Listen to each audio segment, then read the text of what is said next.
Ayer escuchábamos al presidente Javier Milei en una conferencia frente a empresarios, frente a hombres del poder económico, dar su discurso y construir o dar a conocer el relato que se han escrito ellos mismos sobre cuál es la realidad argentina. Lo primero que quiero advertir es que no hay novedad en las palabras de Milei. Quiero decir, Milei repite sistemáticamente lo mismo desde que asumió. Yo quiero sugerirles a quienes están alrededor que le empiecen a cambiar el discurso porque se va a agotar inevitablemente. Inevitablemente. ¿Cuántas veces puede ver la misma película? ¿Cuántas veces? ¿Cuántas veces puedes escuchar la misma canción casi todos los días de tu vida? Bueno, con el relato del poder o con el relato político no pasa algo muy distinto. Pero en medio de todo ese discurso donde desnuda cierto goce por el daño ajeno que le generan a los demás, porque celebraba los despidos del Estado, celebraba los recortes que se hicieron, sin advertir que detrás de cada uno de esos despidos, detrás de cada uno de esos recortes, detrás de cada uno de esos ajustes, hay millones y millones de argentinos y argentinas que la están pasando mal. Pero no solo la están pasando mal, sino que no tienen ninguna esperanza de poder encontrar algo en el corto plazo, porque nadie se las da. Pero hay algo en el discurso de los libertarios, también uno cuando lo escucha al Chanta con honores de Manuel Adorni, tiene un hilo conductor en el relato del gobierno, que a veces lo expresa en su palabra definida y a veces está soslayada en cada cosa que dicen, ¿no? Y en el prejuicio y en la sospecha, que es la palabra corrupción.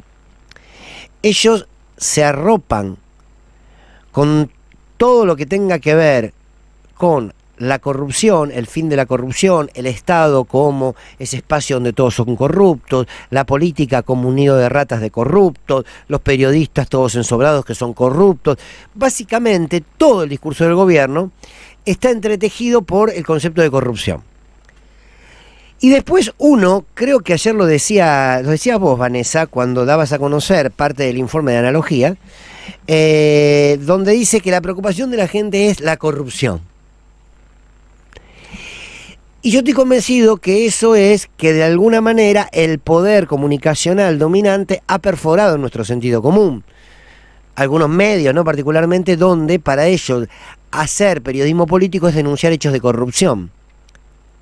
Porque el hecho de corrupción lo que genera, para los que amamos nuestra patria, amamos nuestro pueblo, claro, nos genera bronca de que con algunos recursos se desvíen y se vayan a otros sectores.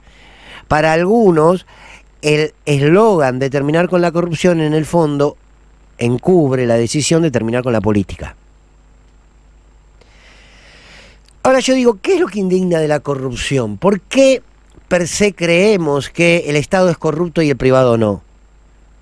Esa es una construcción cultural. Lo primero que deberíamos saber es que si del Estado hay alguien que genera un hecho de corrupción es porque del otro lado un privado ofertó un hecho de corrupción. Siempre hay otra parte, ¿no? Puede haber corrupción entre privados, puede haber corrupciones entre representantes del Estado, por supuesto, pero de la pata privada nunca se habla en los hechos de corrupción. ¿Por qué? Porque no perfora. En cambio, en el Estado sí perfora, porque el Estado nos involucra a todos. Entonces, ¿se acuerdan cuando aparecieron las 55 cuentas offshore de Mauricio Macri en Panamá? ¿Se acuerdan a Marcos Peña? Que si alguno sabe qué es de la vida, mándele un beso grande por todo lo que nos dejó. Porque yo no sé a qué se dedica. Debe estar subiendo los precios con su familia ahí en los supermercados. Y decía, cuando saltaron las 55 cuentas offshore, por supuesto después de las elecciones, dijo, bueno, es una maniobra que puede hacer un empresario. No, flaco, es evasión. Es corrupción. Es corrupción. Pero ahí no está puesta la mirada. Porque la idea que está construida es que todos los políticos son corruptos. Che, la obra pública, dijo ayer Milei, terminé con la obra pública y me enorgullezco porque era un nido, una no sé qué, de corrupción. Miren, si en la obra pública existió corrupción, como ha existido en muchos casos en nuestra historia democrática, es porque alguien del privado le pagó, ¿eh? Quiero decir, a lo mejor alguno de los que estaban sentados ahí sabe de lo que estaba hablando Milei.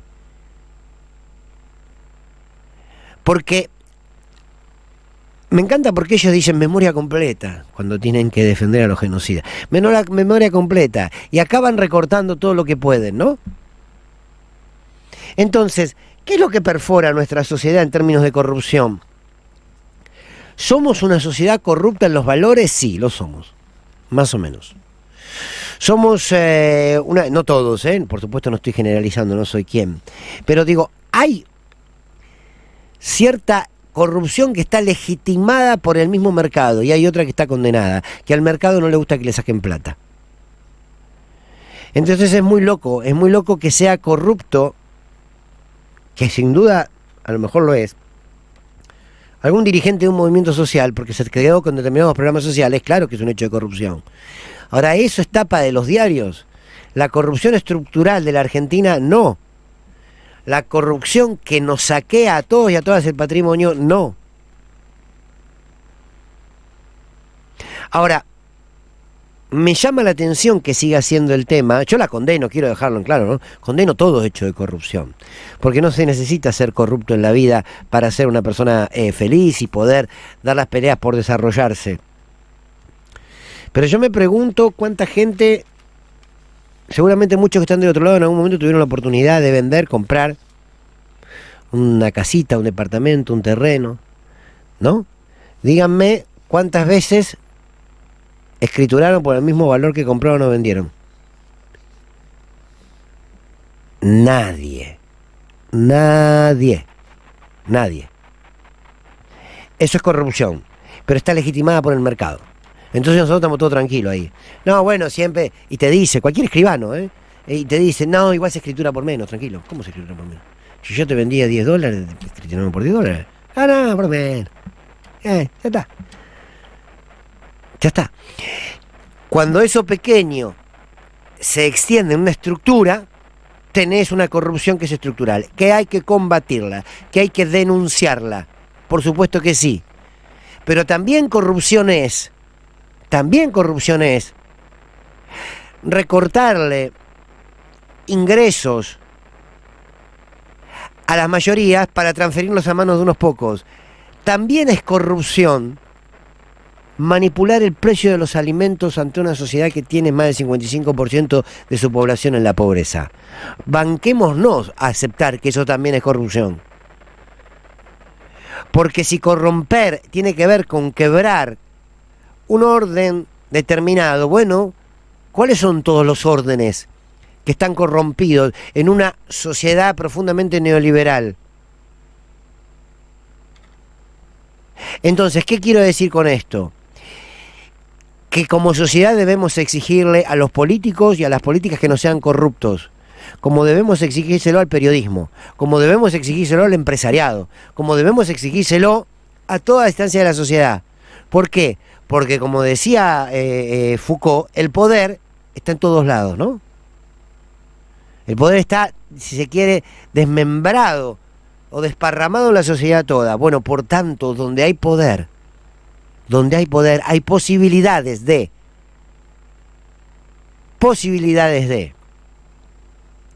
Entonces, me advierto, y trato de advertirlo en general, ojo con esta idea de creer que la lucha contra la corrupción lo legitima todo, o ojo de aquellos que usan la excusa de la corrupción porque saben que a priori